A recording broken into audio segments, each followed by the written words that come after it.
Good morning children. आप सभी का कक्षा 3 में हिंदी विषय पर स्वागत है। आज हम लोग पाठ 6 पढ़ेंगे। पाठ का नाम है दानवीर कर्ण। कर्ण को दानवीर कर्ण क्यों कहा जाता है? क्योंकि वे प्रातःकाल सूर्य पूजा किया करते थे। उस समय उनसे जो कुछ भी मांगा जाता वे उन्हें सहर्षि दे देते थे। तो कर्ण के पास जो भी कुछ मांगने आता तो वे उसे दे देते थे। तो इसलिए कर्ण को दानवीर कर्ण कहा जाता है। तो बच्चों आइए हम लोग शुरू करते हैं। कर्ण सूर्य देवता के पुत्र कहे जाते हैं। इसी प्रकार अर्जुन इंद्र देवता के पुत्र माने जाते हैं। कर्ण सूर्य देवता के पुत्र कहे जाते हैं और अर्जुन इंद्र देवता के पुत्र माने जाते हैं। प्रारंभ से ही अर्जुन और कर्ण में शत्रुता थी। दोनों यह नहीं जानते थे कि वे भाई हैं। कर्ण कुंती के विवाह के पूर्व की संतान थे। कुंती ये कर्ण की माँ है। तो इनका विवाह के पूर्व मतलब विवाह से पहले की संतान थे कर्ण। तो लोक लाज के भय से कुंती ने उन्हें नदी में बहा दिया था। तो लोगों के डर से भय से कुंती ने उन्हें नदी में बहा दिया था। किसे? कर्ण को। बताया जाता है कि एक रथ हाँकने वाले ने उन्हें नदी से निकाला और उनका पालन पोषण किया। यही कारण था कि कर्ण सुत पुत्र कहलाए। सूर्य और इंद्र देवता हैं। सूर्य और इंद्र क्या हैं? देवता हैं। उन्हें महाभारत के युद्ध का पहले से ही पता था। उन्हें मतलब किसे? सूर्य और इंद्र को। तो इन दोनों को महाभारत के युद्ध के बारे में पहले से पता था। दोनों ही अपने पुत्रों के लंबे जीवन के लिए प्रयास करते रहते थे। दोनों मतलब कौन? सूर्य और इंद्र।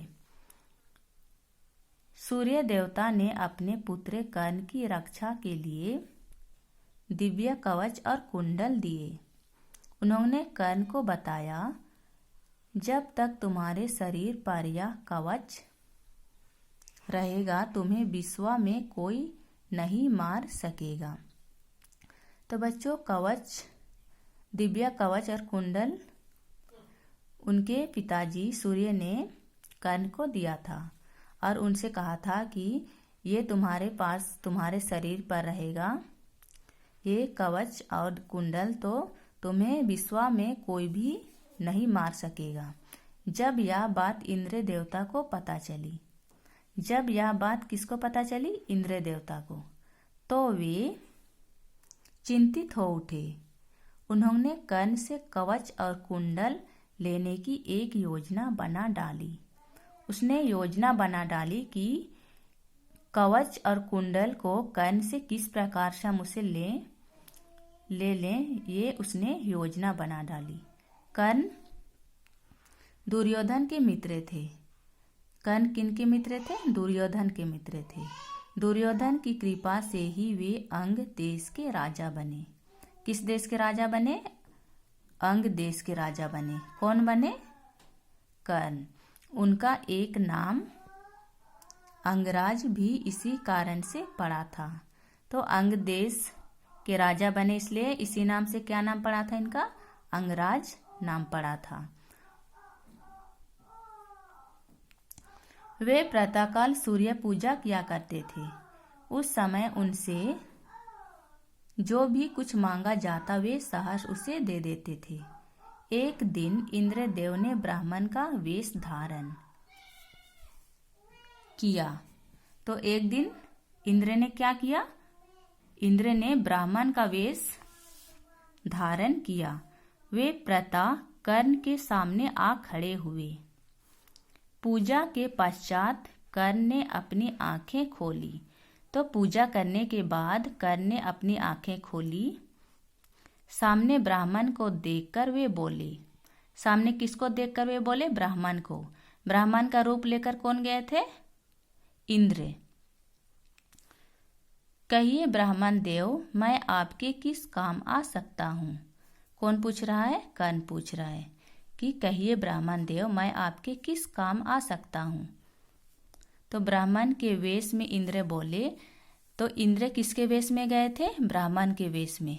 तो वे बोले कि मैं आपके कवच और कुंडल लेने आया हूँ। वे क्या बोल रहे हैं कि मैं आपके कवच और कुंडल लेने आया हूँ, क्या आप उन्हें दे सकेंगे? दानवीर कर्ण गर्व से मुस्कुराए और बोले। क्या किए दानवीर कर्ण? गर्व से मुस्कुराए और बोले, ब्राह्मण देव, कवच और कुंडल तो मेरे जीवन के सम्मुख तुच्छ हैं। आप कहें तो आप पर मैं अपना जीवन न्यौछावर कर दूं। ब्राह्मण लज्जित हो गए। कर्ण ने शीघ्र ही कवच और कुंडल ब्राह्मण को दे दिए। तो कर्ण ने यह बात सुनकर क्या किए? तुरंत ही कवच और कुंडल ब्राह्मण को दे दिए। तो ब्राह्मण का वेश में कौन गए थे? इंद्र गए थे। तो उन्हें वे कवच और कुंडल दे दिए। तो बच्चों, आज हम लोग यहीं तक पढ़ेंगे। Thank you.